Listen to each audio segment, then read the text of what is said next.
This conference will now be recorded.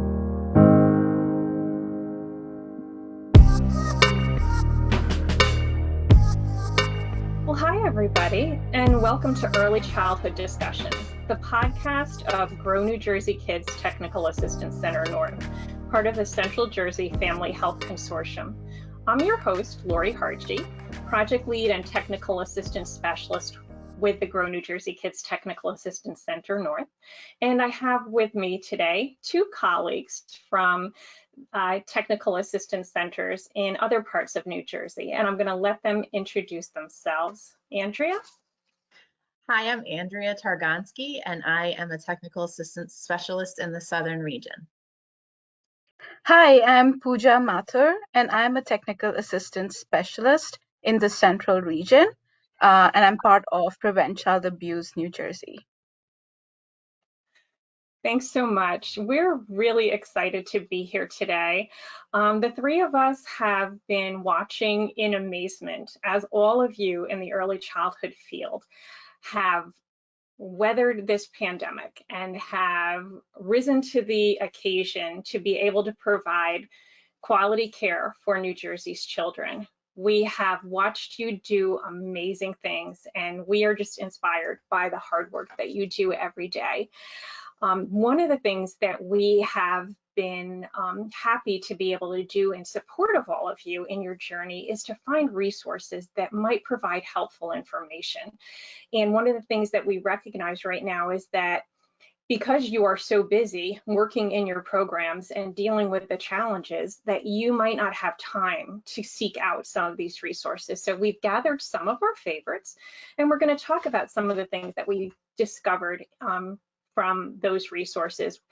We're going to provide you with a really super helpful link with information. You're going to have a resource page where you can further access this information. And we're excited. We're going to be sharing resources about marketing, about enrollment, about staffing. We know that you are all doing an amazing job, and we're really excited to be part of the process of Grow New Jersey Kids and helping you to improve your quality as you're doing this very, very hard work. There's so many things that are on your plate right now. We know that you are dealing with extra requirements from the state in terms of licensing in order to keep everybody safe, the children, the families, your staff, yourself. And so that's one of the things that you're dealing with. We know also that some of you are dealing with a situation where you haven't been able to enroll as many children as you would like to because you might be in an area where a lot of parents aren't needing childcare right now, or you may be experiencing parents feeling concerned or somewhat fearful about sending children back into group care. And then we know that there are a whole bunch of early childhood programs that are dealing with the challenge of not having enough staff. That is a challenge. You may have enough children, but you don't have enough staff, or you may have a waiting list of children, but because you can't find enough staff, there are classrooms that are empty because you can't staff them in order to serve your community. And we know that all of these things are really weighing heavy on your heart. So we want to talk today about some of the resources that we found, and we hope that you take away from this conversation ideas of maybe something that you might be able to try. So Puja, do you want to talk a little bit about today's reality? Sure. So as of today, really, people are looking towards technology, and they're depending on technology in a big way. One thing that I was reading an article, and they were saying that majority of the parents who are looking for resources these days are millennials, and they are on social media all the time. And when they look for childcare, they're looking at different social media outlets. And it's really important to keep ourselves updated on every social media outlet that we can possibly subscribe to. The other thing is that even though we do want to focus on technology, there are so many different ways in which we can communicate and market our program, sometimes even at different events that are happening in our community, through magazines, through newspapers, because we do continue to read those. They are available in paper format as well as digital format. Everybody has access to all of those resources as well. I think that's a great point, Puja, that it's really important to reach your audience where they are. So you could have a situation where you have a grandparent who's looking for care for their grandchild, and they may not be, for instance, on Instagram or Facebook. Maybe they are, they could certainly be, but they may appreciate getting that information, as you said, through a newspaper that's available, you know, in paper or in digital format.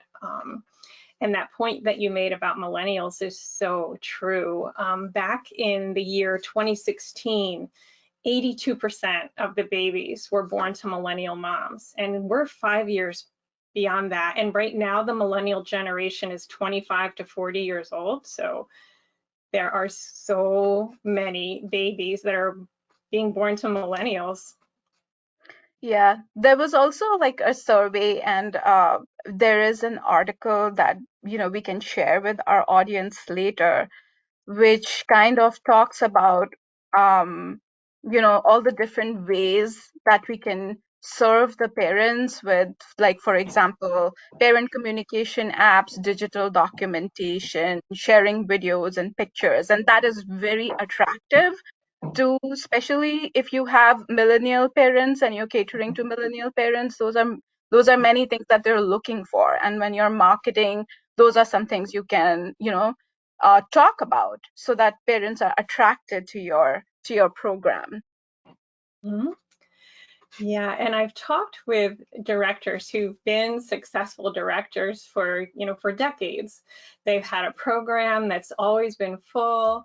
And now, as a result of this pandemic, things have changed, and they're having to look at suddenly marketing their program. And some have said to me, like, I don't know how to do all this stuff.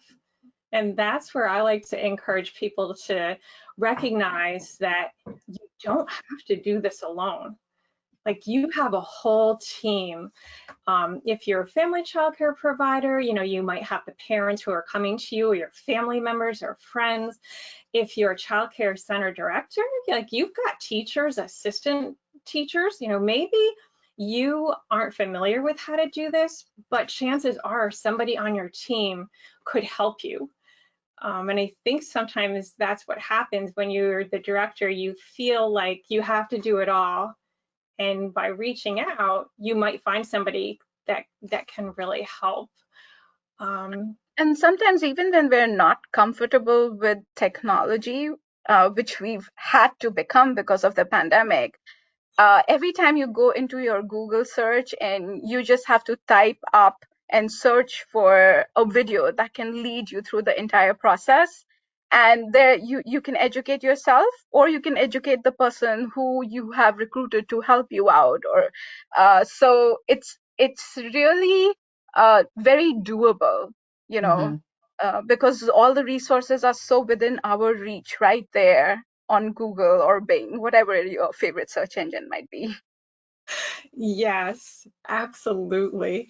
Yeah, and like Lori was saying, and Pooja, about parents, and that so many of them are millennials and prefer technology versus picking up the phone. If you have those millennials working at your center, they're experts in technology and social media and you know, websites, and so use that to your advantage. Ask them for, you know, to show you how to do something, or ask them if they wouldn't mind, you know, doing it, because they know what they see every day, what they're looking for. So definitely use those experts that you have already on staff. Mhm. I wanted to share an example also, just to bring forth the point that we also have to be really creative these days. and something may not be available to us as a marketing tool for, creating videos for testimonials. But for example, there's a website called Widdy, and we are a lot of people use that website to create happy birthday videos, or they use it to send wishes to anybody on anybody's anniversary. But we have used that same website to create videos about our childcare program, to market what is happening in the childcare program. And it's basically a website that puts videos together. So if you had parents or teachers record their testimonials, and that website would just string them together beautifully, that would really work for you. So we also have to be creative. Like, what can we use? Even if we are short on a budget, can we use this simple website uh, and just make whatever it is that we need to? Mhm. Yeah, I think using that technology that's available, and as you said earlier, Puja, it's so appealing because it's the kind of thing where you are going to get attention for that. Like, who doesn't like a video or photo of, a happy family or adorable children actively engaged and having fun? So I think that being creative, because as we know that childcare is not an industry of bottomless budgets. Like we don't always have money to be able to do things, so we have to be creative, and this is one more way of being able to, that creativity and that idea of testimonials. When you think about, like, if you're looking for something, if you don't have a personal connection, if you don't know a friend or family member who uses that service, like, where do you look? Do you look online and see what other people are saying? Like, this is an amazing childcare center. My child has been going there for 2 years, and these are the wonderful things that happen. Those heartfelt messages from families who love your service can really make a huge difference in how other people perceive the value of what you offer. Yeah, I think Yeah. that, sorry, Pooja.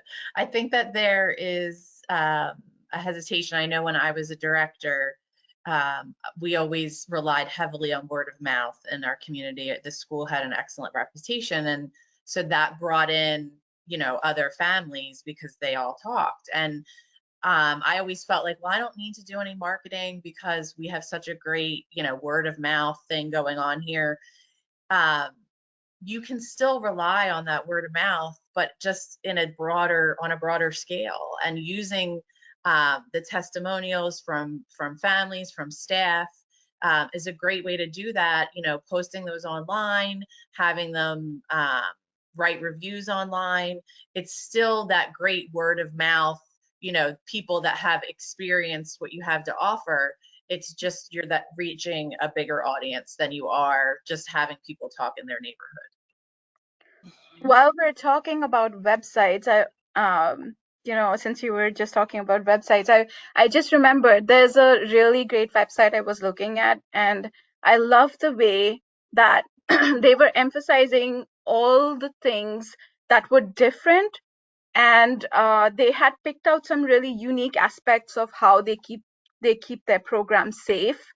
And they had marketed it in such a beautiful way that you were just attracted to that school. So one question that everyone should probably ask is, what is special about my program, and what features can I put on this website that are special about my program, so that my parents are attracted through this website to contact me and talk about all of those special features.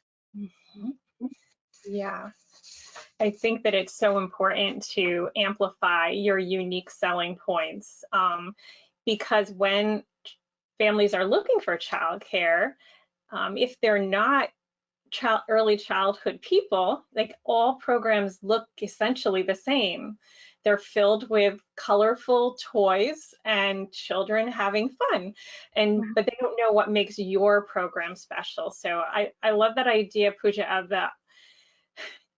letting people know what you're doing to keep people, keep people who come through your door safe and healthy. And I think that that's so important in this COVID era, that programs are very proactive. Like, don't wait until a parent asks you what you're doing.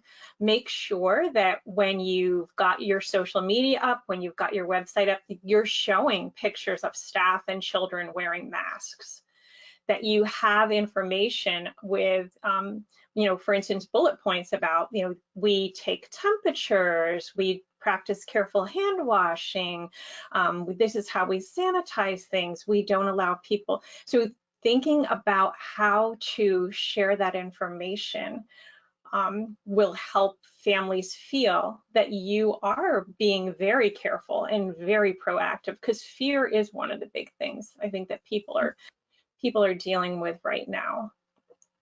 I've And also seen, sorry, just to, extend your thought, I've also seen some FCC providers who have provided videos of what their day looks like from beginning to end, so like small snippets of their day.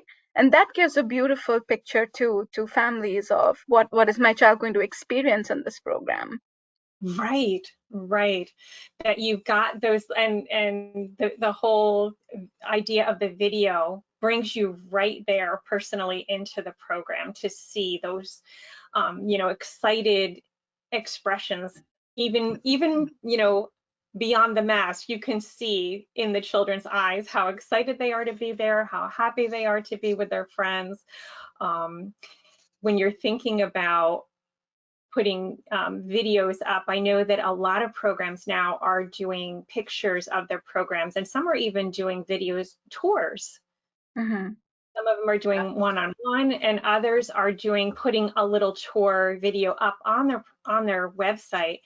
And one suggestion is that when you're taking someone on a tour, that you make tour stops, where you say, okay, this is where we take the children's temperatures and the staff's temperatures before they come in. We want to show you where we do our hand washing. This is our supply closet. As you can see, we have everything that we need to keep everybody safe. We have thousands of pairs of gloves, and we have soap and disinfectant, and so there's so many ways to use your online presence to share with families before they even pick up the phone or send you an email. They are seeing all the great things that you're doing to keep everybody safe and happy while they're at your program. Right. Yeah, I think it's important to remember that most parents are not reading the Office of Licensing requirements regarding COVID. So don't assume that they know what you have to do. Outline it, list it, show, even if it's 15 bullets. Some centers are removing shoes. If you're doing something that goes above and beyond, make sure you're, putting that down so that they can see all of the steps that you're taking to keep their kids safe. Yeah. Another way to kind of combat fear and encourage parents and families to try out your program is by making families an offer that they can't refuse.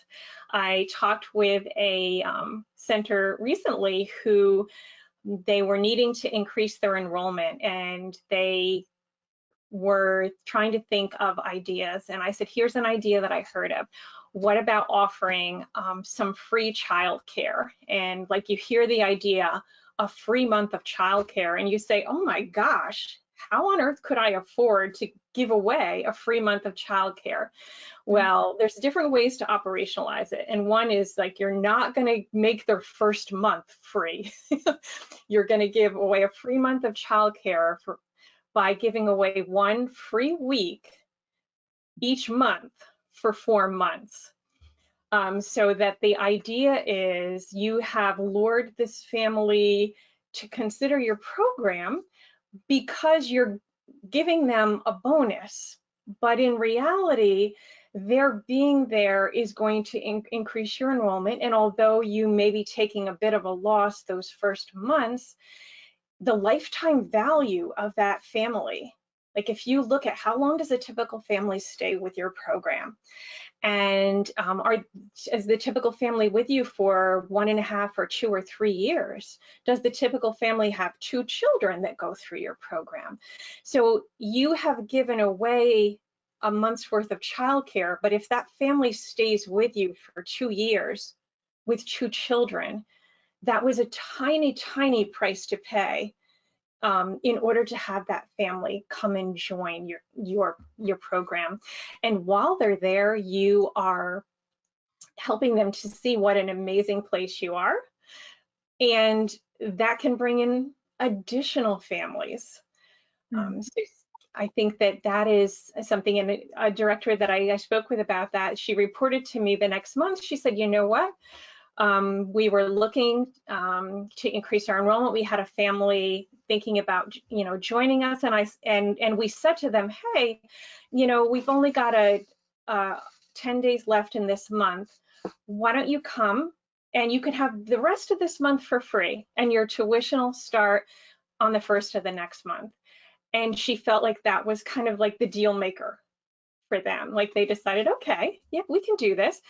And now they've got a happy family that's been with them for a few months. So I think that that's, one thing, to think about, encouraging those new families. And operationally, you're not going to offer a free week or a free month to every child all at the same time, right? So saying to them, hey, try us for 10 days. You're not hiring another staff member, probably. It's, one more handful of goldfish or, so operationally, the expense isn't real, it's nominal compared to potentially bringing this family on for, years to come, younger siblings, whoever they talk to, it really isn't a big expense, but the rewards could be huge. Mm-hmm. And then I think you sometimes, you think about, for instance, if you're publicizing this with flyers through the community or on your social media or on your website, and it says for new families only, and then you have the existing families that say, oh, what about me? So you've got to really be creative and think outside the box. How are you going to support them? Mm-hmm. So can you offer them something special? And I think that having a really robust referral program is a great way to do that. Your happy customers are your best, as you talked about, Andrea, the word of mouth advertising. So if you need more families, you put the word out, we're looking to enroll some more great kids into our program, and offer your families, can you offer your staff as well, referral bonuses? If they bring a new family in who enrolls, do they get a discount on their childcare that month, or do they get free registration? You also can do a gift card and a shout out to them, that you're really thanking them for being part of the team and bringing on this new family. So thinking creatively about how you can reward your families for bringing new families your I can way. see how that would really work beautifully, because I'm sure all of you see, like on Facebook pages and on WhatsApp groups, the local ones, parents who come into a new area are constantly asking other parents and other families to tell them about a childcare center that they experienced that was wonderful. And so families always have the opportunity to refer to others in the community. So and if they have and if they get benefits from doing it, that's even more beautiful. Yeah, and you can use that same idea of a benefit to encourage families to create testimonials for you. So, is it worth your while to give somebody a $25 Amazon gift card, or a discount on registration for next year, or free registration, if they create a little video that you can put on your Facebook page that describes how happy they are with your program. You know, those ideas of encouraging people through some kind of a reward, whether it's a a public shout out or a little gift or some free service, that you're showing them how much you value the time that they took to very thoughtfully provide you with a testimonial. Yeah, and don't just stop there. I mean, you could offer incentives or benefits to teachers that host a tour in their classroom. If the parents, sign as a result of that tour or on the spot, you could offer some kind of a reward to that classroom staff, because it's hard. It's hard to have parents come through your room when you're, teaching a class. And you have little ones that you're trying to work with, and at the same time your mind is thinking about these people that are watching you and feeling like you should kind of entertain them. And so how can you reward that, especially when they've gone above and beyond, and the prospective family was so happy that they signed on the spot. Mhm. Yeah. Oh, I love that idea, Andrea. I think it's just so important that we think about how can we reward people who are going above and beyond for us in impactful ways that encourage them to continue going above and beyond. So if at a staff meeting you're able to say, we've got this new policy and this is what it's going to be, and I encourage you to think about people that who might be looking for childcare, and letting them know that we have a few spaces available, and we would love to enroll some new families. Or when we have families coming through a trial, like I so appreciate your effort in showcasing the brilliance of your classroom, that I want to reward you for that, because I know that it's an inconvenience for you to have people come through. So I think that idea is great.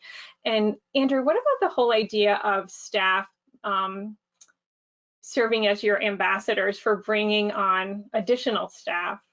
I know you recently were directing a childcare center, so Right. thinking about that idea of sometimes your best hires come from the folks that you already have in your building. Yeah, absolutely. I mean, word of mouth doesn't stop with just recruiting families, right? Um, you know, we all talk to each other about how we feel about our jobs and what we do, and how much we love it. And so, you want to try to utilize your existing staff to kind of shout out your center as a great place to work as well. And think about, why is your center the best place to work? And if it's not, why? And how can that be fixed? If you've had a lot of turnover, obviously COVID presents its own challenges and people have their own concerns about that. But just to consider why your center is such a great place to work, what kind of benefits that you have, and then encouraging staff, if you have openings, to post about them. A lot of the staff where I worked were mothers as well, and so they belong to local community Facebook groups, and post about it on there, post about the opportunity and how much they like working for the school. And also, don't stop with your employees, but you could also engage if you have families that you're close with, who have come through the school, with several children, or just really believe in the program. You could ask them to do that as well. Go on the community sites and post about any openings that you have. Because again, there's no better marketing than word of mouth and testimonials. And just because you're marketing online doesn't mean that you have to lose that personal touch. Absolutely. I remember, Andrea, you shared a story of your experience as a director, um, when you were saying that when people came to tour your program and then you were hesitant about calling them back. Uh, Can you Yeah, share that story with everyone? I love what you learned from that story, from that experience. yeah, I think as a director, you don't want you know, I believed obviously that my center was the best center in Gloucester County. Um, I wouldn't have done what I did if I didn't believe that. But I think there's a hesitancy. I don't know if it's my personality type or just as a society, we're afraid to be too pushy. um, that it's gonna, you know, everybody knows when you go to the used car lot and you feel like you have people breathing down your neck and they want an answer, and are you gonna, you know, pull the trigger? And um, that's not a fun feeling when you're, especially a parent, because you want to take time to consider uh, what you saw and think of any questions, and just, you know, it takes a minute to make a decision, especially your kids are your greatest asset, right? So I always was hesitant to follow up after tours, and I just didn't want people to feel like, you know, we need an answer, and, you know, like we were desperate. And so, you know, as we started to research and look into some resources for this podcast, it made me realize how it's, especially like we were saying with the millennials and technology, shooting somebody a text after a tour, or you know, after you've had a conversation with them, it takes, you know, 20 seconds, and it doesn't have to be, have you made a decision yet? You know, this is Andrea from such and such, you know, preschool, and we're looking to find out if you want to proceed. You can just say, hey, it was great to meet you today. I loved seeing Billy and his excitement about visiting the school. And, you know, we hope to hear from you soon, and just leave it at that and let them know that you enjoyed the time that you spent with them. You didn't forget about them. They're not just, you know, an enrollment number or potential enrollment number, that they really mattered, I think can go a long way. Right, right. I've heard of people who choose to give goodie bags to families who come and tour the center. And you think about, you know, for a, you know, potentially a $5 investment on your part, how impactful that could be for that family. I mean, everybody loves to get a present. So you get like a little video, you know, a goodie bag. What if it has, you know, a sticker on, you know, you buy some colorful bags at the dollar store and you have a sticker on it with your center's logo and, you know, website and phone number, etc. And in that goodie bag you have a, you know, a nice child's book, or maybe a pack of goldfish crackers, and just some creative things that you can think of, you know, a coupon for, you know, free registration, or however you want to do it creatively, but just something that's memorable, like, oh my gosh, you know, we went there and they gave us a present. I love that gesture. And it would keep reminding that family of the beautiful gesture, even when they got home and Mhm. started using all the gifts from the bag too. I love that. Because sometimes, you know, you have families that for whatever reason your program's not the right fit for them, Right. but it doesn't mean that it won't be the right fit for somebody else. You know, maybe they were Mhm. anticipating needing childcare because they're 7 months pregnant, and then they figure out that they can have a parent stay home for a year, but their next door neighbor says, hey, you know, do you know any childcare centers? Well, I toured a childcare center 6 months ago and they were absolutely amazing. And if I needed childcare, that's where my child would be. Like that gesture, you know, do you have some things that you pop in that goodie bag with your center's logo and branding on it? Hmm. Hmm.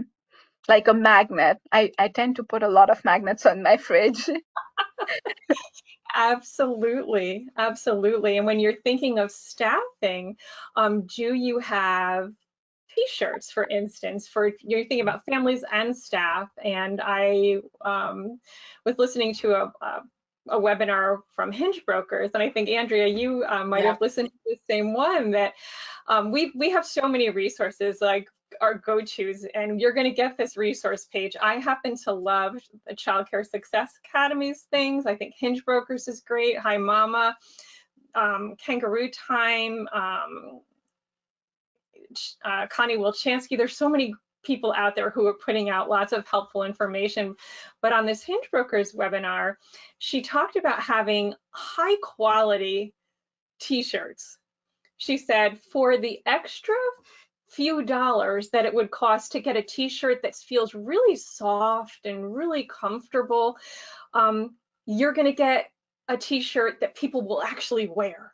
Mm-hmm. So if you spend less money and get something that's not really super comfortable, people might not, be inclined to wear it.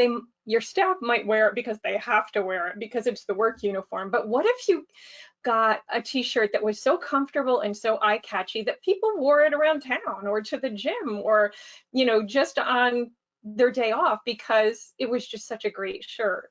So I think anything you could think of is different ways to promote your business.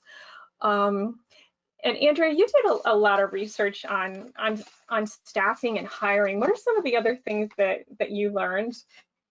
Yeah, so really, I think if you take anything away from this, our time together, and I don't want to speak for Lori and Puja, but I think it's so important to think outside the box and try things that you hadn't considered before, maybe you were afraid to try before, because we're just in a time right now where it's just, we've never been here before. We've never done this before. So it's time to, use strategies that we've never used before.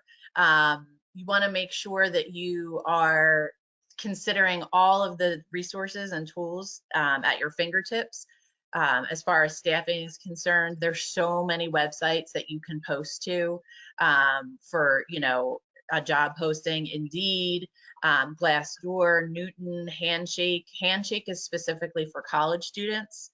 And speaking of college students, if you have any community college or universities in your area, reach out. If they have an early childhood education or even education, period, reach out and find out if they have any students that are looking for part-time jobs.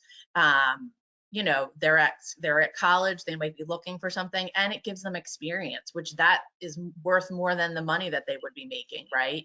I can't tell you how many college students, we live close to a university, and we had college students, and it's hard because the longevity isn't there as much as it would be for somebody who might be a mom and looking to kind of commit to something more long term.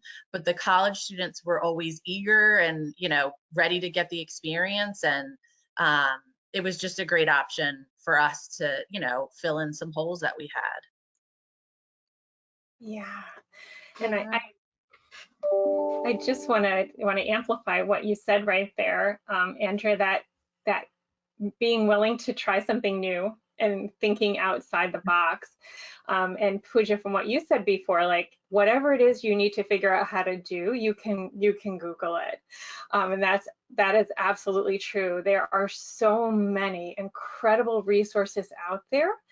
The other thing I'm kind of thinking about is systems thinking. So, in this time when we are all so incredibly busy, do you have a system set up for handling the phone calls that come in, or handling the texts, or handling the emails, whatever it is that's coming in from families? Do you have a system set up where you're gathering their information, and you're have a script that's available for anybody who's going to respond to that family? And tell them the amazing things about your program. Because number one question that gets asked, a family calls and they said, I have a 3-year-old, do you have room and how much do you cost? And they ask because obviously they want the space, but they don't know what else to ask. Right. You don't know what you don't know. Yeah, so if you are able to create that script, and some of our resources talk about that, creating that script. Yes, we do take 3-year-olds. Yes, we do have one opening. You always want to make something,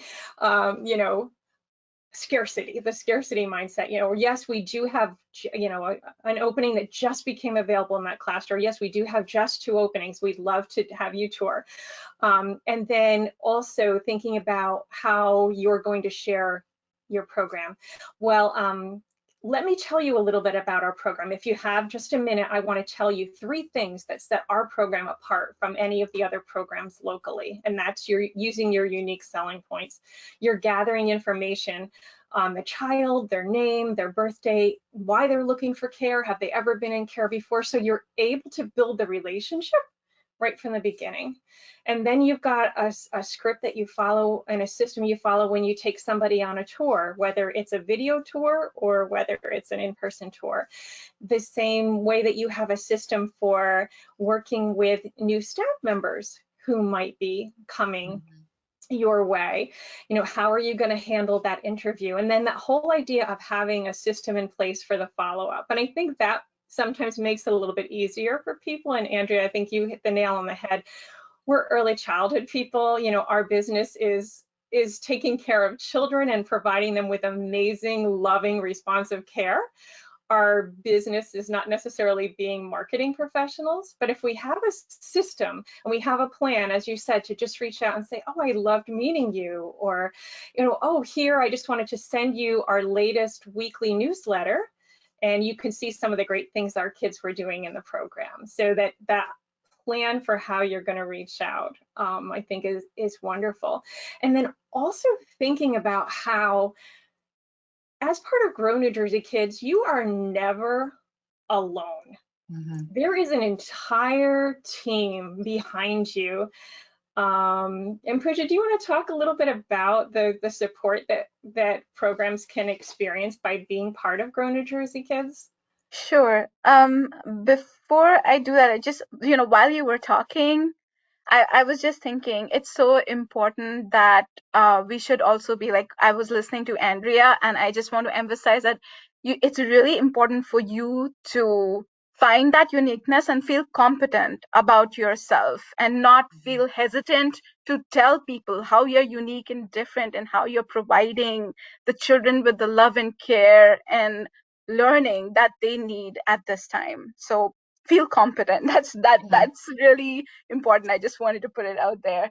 And yeah, one of the ways in which you can get support at this time is from the Grow New Jersey Kids program. We have a beautiful system in place where there is a quality improvement specialist who works with you in the beginning, providing you with the basic knowledge of how you can improve best practices in the program. And when you are ready with all your basics, there is a technical assistance specialist who can help you to improve all of your practices, from business practices to teaching practices in the classroom. And we use research-based information to do everything that we do. Like, we have Grow New Jersey Kids standards that are all based in research. And we are there to provide you support in terms of training, in terms of resources, in terms of sometimes even just emotional support, right? Which is something that we often need. Just talking to us about what is going on and having a reflective conversation. We're there for that too. So, and we are connected to so many organizations in New Jersey itself, like infant toddler specialists. We can reach out to them if that is something that you're struggling with. You're having a tough time with teachers in the classroom, in the infant toddler classrooms, and we can, connect you with an infant toddler specialist. If you're struggling with challenging behavior, we can connect you with with a program called CEFI, who can send special support to you so that the teachers can work with the child who is struggling and work with the teacher who may be struggling with challenging behavior as such. And so in that sense, we have a lot of resources, and I would say a lot of them are free resources, right? So do take advantage and be part of Grow New Jersey Kids. Yeah, thanks. I think that you could both agree. I have heard from so many programs who have said during this time of the pandemic, I don't know how I would have done it without Grow New Jersey Kids. They were so pleased that they, people who are part of Grow New Jersey Kids, they have their sanitation and their hand washing and their diapering procedures down to a science. Like, you're practicing best practices. So when the pandemic happened, those programs were able to say, oh, like, we're already doing so much of this. And so that was like such a validating feeling, I think, for them to know that. And you know, we're talking with programs who haven't yet made the decision to join Grow, or maybe they were part of Grow, but it wasn't the right season for them and they disengaged and now they're not really sure. Well, we're saying, come on back, because there's never been a better time. If you're practicing these careful health and safety guidelines, you've already taken a big step to being part of Grow. So we encourage you, because people said, like, as you said, the emotional support, Puja, the ability to connect with other directors and other family childcare providers who have made this very vulnerable decision to reflectively improve their quality, like to be able to say, okay, you know, I think we're doing good things, but what could we do better? Like, that's a vulnerable step, but programs that are engaged in this work, supporting each other through Grow, is wonderful. And as Puja said, this is all available for free. When you're part of Grow New Jersey Kids, this it just comes pouring into your program, and you have all of those supports. You have mentoring, you have coaching, you have those reflective conversations. So it's wonderful. And one of the things that we like to provide is resources. So Puja has taken our links and created a beautiful document for you to be able to access all of the research that we did to have this conversation with you. I want to talk about a couple of other organizations in New Jersey that you might find really, really helpful. So one is NJACY. That's the New Jersey Association for the Education of Young Children. And that's a local part of NACY, the National Association for the Education of Young Children. You join one and you have membership for both. It's very affordable to join, and you have access to amazing resources. There's the NJ Shared Resources. They have a great marketing plan toolkit that just came out in the last week or two. And you have access to templates for all kinds of documents. You also, as part of NJACY, have access to discounts, you have on conferences, you get a journal, Young Children or Teaching Young Children. You also have the opportunity to gather together with other directors for conversation and professional development on a monthly basis. So it's a very vibrant organization. Another national opportunity to find out information, I like Childcare Exchange. So it's Exchange Magazine, childcareexchange.com. And it's a magazine that has been around for more than 40 years that provides lots of information for childcare center directors. So it's really a great resource. And I want to add to that Childcare Exchange, and they also send you free resources every month. So if you subscribe to them, sometimes they send you really cool videos that you can watch while you're doing something else. And yeah, that is an additional benefit of Childcare Exchange. Yes, and I've had directors tell me that they will sometimes take one of the articles from the Childcare Exchange magazine and use it as a professional learning tool at a staff meeting. So they'll have all the staff read the same, you know, 2 or 3 page article, and then they'll have a conversation about it. And that's a way that they use it. I think there's just so many great things in that. And Young Children magazine from NAEYC is online, and Childcare Exchange is also online. So you have access to the wisdom of the ages. You can go back and search for things, you know, that you might have missed if you weren't a member 2 years ago, but you can find that information really easily. And some of the other organizations, Childcare Aware. There's Childcare Aware of New Jersey, and there's Childcare Aware, which is the National Organization for Childcare Resource and Referral agencies, and they provide lots of helpful content. There's just so many different folks out there who are providing great information. I want to give a disclaimer that some of the resources within our resource guide link to companies that do sell things.